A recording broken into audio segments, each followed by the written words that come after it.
She returned from a 4-day seminar in Tucson, 2 presentations, followed by a grueling red-eye flight. Completely drained, she collapsed onto the couch, still wearing her silk blouse. As I gathered her clothes to toss in the laundry, something caught my eye, a stiff, pale mark on the fabric, one that wasn't mine. My heart didn't race. My hands didn't tremble. Instead, I studied it carefully, like a puzzle begging to be solved.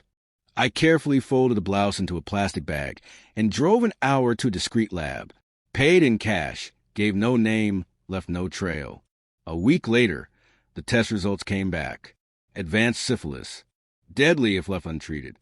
My own test was clean. That's when everything shifted. We had been married for 10 years. High school sweethearts turned inseparable. She was magnetic, ambitious. I was steady, dependable. Together, we dreamed big, dominating our careers, raising kids with monogrammed initials, sipping tea on a veranda in old age. I was a steady anchor. She was a dazzling spark, brilliant but unpredictable. I trusted her, even as her trips grew more frequent. Her wardrobe became sleeker, her scent unfamiliar. Her phone suddenly locked behind a password. I pushed aside the gnawing doubts, refusing to spiral into paranoia. But reality doesn't care about how we justify things. When the lab results arrived, I sat on them for days. Torn, part of me wanted to warn her. She had no idea what she was carrying inside her. Then one night, fate nudged me forward. She left her laptop open. The first video was shot in a hotel room mirror. Her skirt slipped down. A man's drunken laughter echoed softly behind her.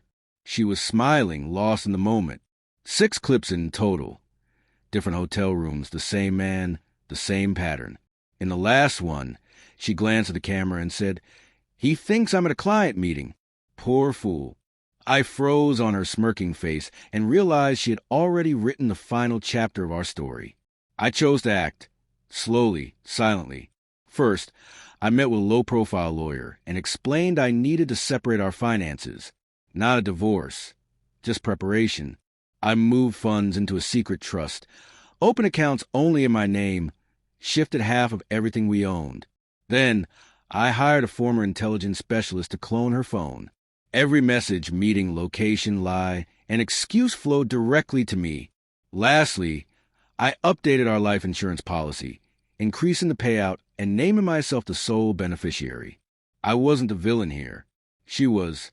I was just cleaning up her mess. Her next seminar was legitimate, as was the hotel. But I booked the room next door. I arrived early and waited quietly, watching her check in with the man from the videos.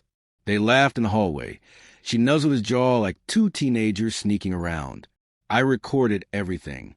Then I went to the lobby, handed a package to the front desk, and instructed them to deliver it to her room at exactly 8 a.m. inside, with a flash drive containing every video, text, and call record, plus a printed copy of her STD results and a note.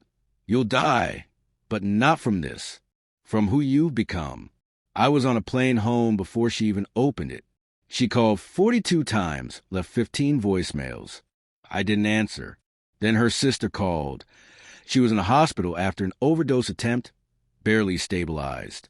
I stayed silent. "She needs you," her sister pleaded. She needed honesty. I replied, "She chose deceit."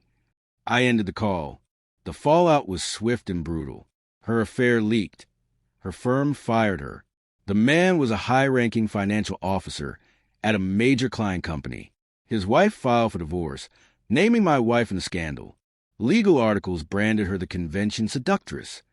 No one would hire her. She lost her career, her friends, her reputation. The disease, untreated, took hold.